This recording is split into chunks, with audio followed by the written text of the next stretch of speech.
You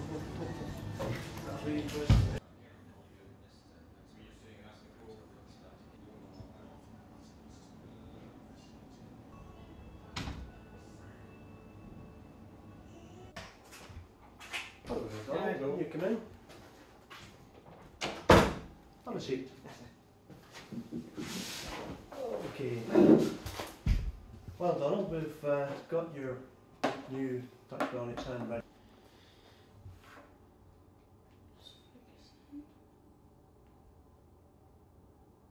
A keypad saying a cash line machine, or a computer give you that arm, if you could just slip into that. Right.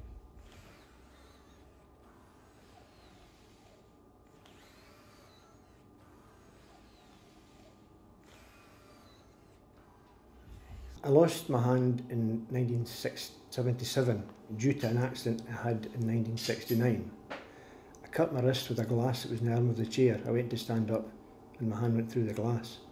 The original cut was 2 stitches, but there was a lot of glass left in my hand, which started to travel and come out different joints. And for 8 years they were removing glass regularly. 2 years before the amputation I wore a cok-up splint to protect my wrist. And it broke one night through wear and tear at my work, and my wrist broke, and 10 months later the fractures hadn't even started to heal. And so I had to sit down and discuss, my wife, myself and the surgeon, discussing that amputation was the only way out. Was a little bit down, and close. That's fine. Now, in this position, that's what we call the part. Now, if I put the orange in your hand and you close around that, you can see how the fingers on the hand will conform to the shape. The process that is involved in fitting a patient with one of these hands is the first stage is we have to take a mould of the patient's remaining limb so that we can make up a socket, as each of these prostheses is individually made for each patient.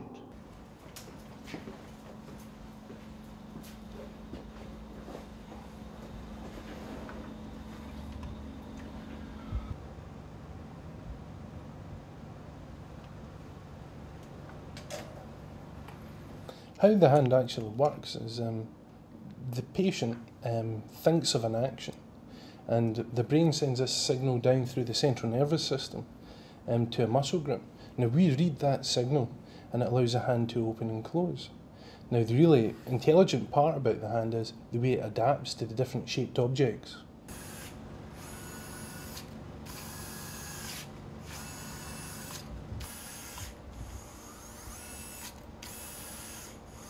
I mean, that's what you do in your mind. You're working the two of them at the same time. And it's just, I'm getting used to it now, but it's just practice. Because you can literally do any task with it. It's done every task I've asked it to do. Any problems it has been me not trusting myself to try something or to do it. I didn't drive for a while until I trusted myself to do it. But it's not the hand. The hand's more incapable of doing anything.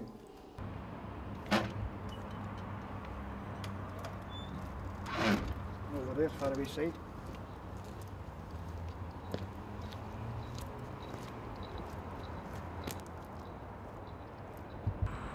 Collect the signal from the nerve in the opening and closing position, and that's just what does it. In your mind, you're just doing that.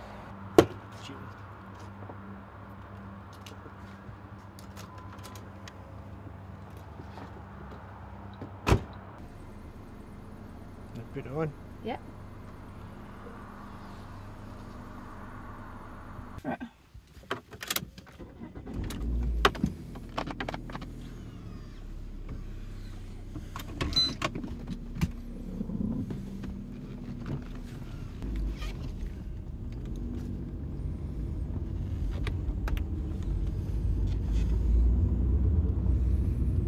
Just go back in now. Yeah, that's perfect. That's it.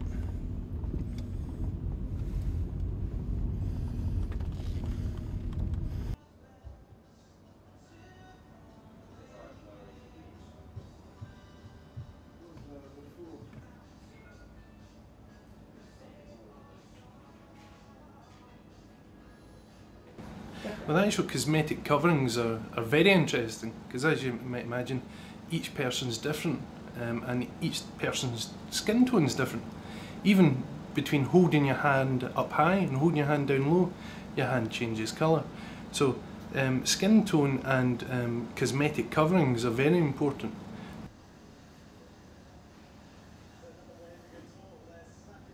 We find a lot of the guys prefer not to have a prosthetic hand cover, but to have something that looks cool, like an iPod cover, for example.